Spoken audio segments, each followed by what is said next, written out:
जय श्री राम। जय हनुमान जी भक्तों। हमारा मन एक ऐसी चीज है जिसे हम अगर हम सत्कर्म में लगा दें तो हम भगवान की प्राप्ति तक कर सकते हैं। लेकिन वहीं इसके उल्टी तरफ अगर हम इसे बुरी प्रवृत्तियों में लगा दें तो ये हमारे पतन का कारण भी बन सकता है। इसलिए हमें मन को नियंत्रित करके सत्कर्मों में लगाना बहुत ही आवश्यक है। मन को सभी कार्यों को साधने का माध्यम माना गया है। इस मन में रज, तम और सत्व तीनों भाव होते हैं। एक भक्त के लिए मन में सत्व भाव का होना बहुत जरूरी है। इसके लिए मन पर नियंत्रण होना आवश्यक है। यह नियंत्रण साधना से आता है। प्रकृति के हर पदार्थ में रजस, तमस और सत्व ये तीन गुण कार्य कर रहे हैं। प्रत्येक मन में रजस, तमस और सत्व इन तीन गुणों का सामंजस्य रहता है। हालांकि मन में किसी भी समय पर कोई एक ही गुण अधिक क्रियाशील रहता है, लेकिन जब मन में तमोगुण की प्रधानता होती है तब आलस्य, नींद, क्रोध इत्यादि बढ़ जाते हैं।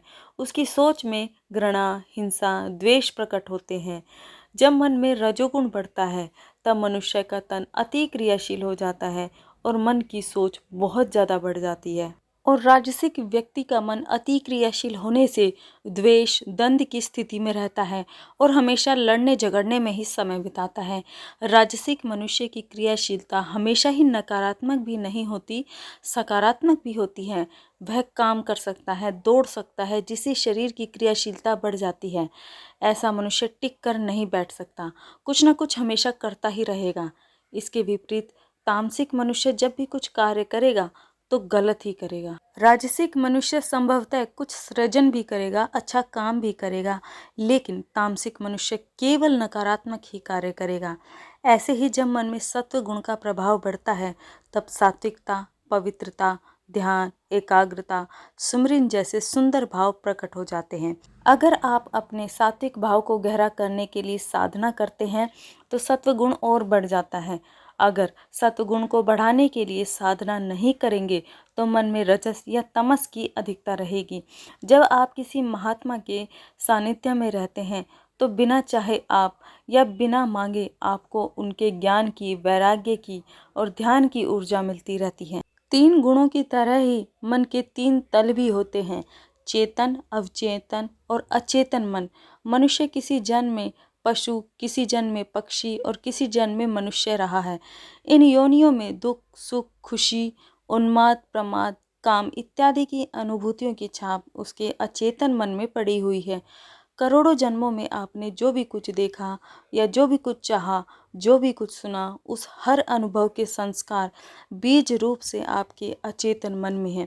अचेतन मन में अनंत जन्मों के पड़े हुए संस्कार आपके अवचेतन मन को प्रभावित करते हैं और आपका अवचेतन मन आपके चेतन मन पर असर डालता है।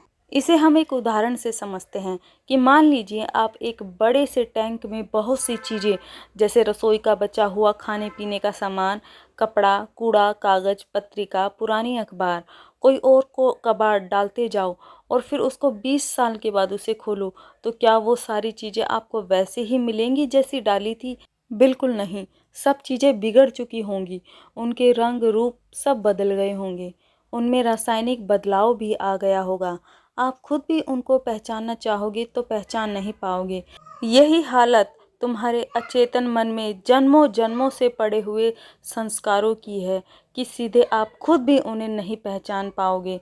अनंत जन्मों में आपकी पंच ज्ञानेंद्रियों और पंच कर्मेंद्रियों द्वारा भोगे हुए या महसूस किए हुए सब अनुभवों की स्मृति अचेतन मन में है और उसी का प्रभाव आपके चेतन मन पर आता है।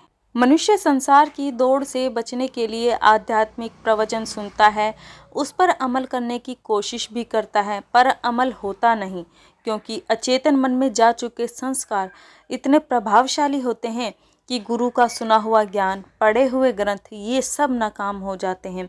इन कारणों से मनुष्य कभी कभी बहुत ग्लानि में चला जाता है, दुखी होता है, परेशान भी होता है कि हम क्यों नहीं अच्छे साधक हो सकते, हम क्यों नहीं अच्छे शिष्य बन सकते, हम क्यों गलती करते हैं। व्यक्ति ये सब सोच कर मन में बहुत पीड़ित भी होता रहता है, साधना करने की इच्छा होते हुए भी नहीं कर पाता।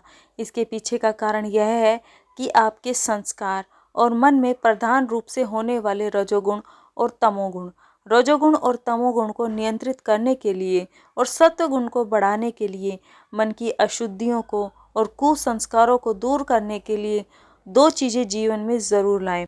उनमें से पहली है हठ योग के अनुसार यौगिक जीवन का अनुसंधान और राजयोग की समझ, और दूसरी चीज़ है कर्म योग के अनुसार आचरण करना।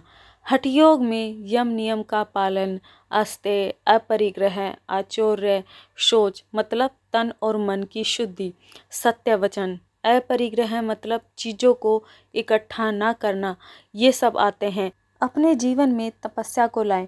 आप संकल्प पूर्वक सुबह 4 बजे उठ जाओ तो यह भी एक तप है।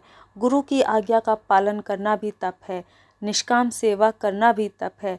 जिस कर्म को करने से तुम्हें प्रसन्नता होती है और जो कर्म करने में तुम्हें किसी पुरस्कार की अपेक्षा नहीं है, अर्थात तुम्हें उसके बदले किसी चीज़ की चाह नहीं है, भय या लोभ के बिना तुम जिस कर्म को करते हो उसको सेवा कहते हैं, कर्म योग कहते हैं। इस कर्म योग के आचरण से आपके मन में सत्वगुण बढ़ता है, परंतु अचेतन मन में भय, क्रोध, लोभ इत्यादि के जो संस्कार पड़े हुए हैं उनका क्या करें।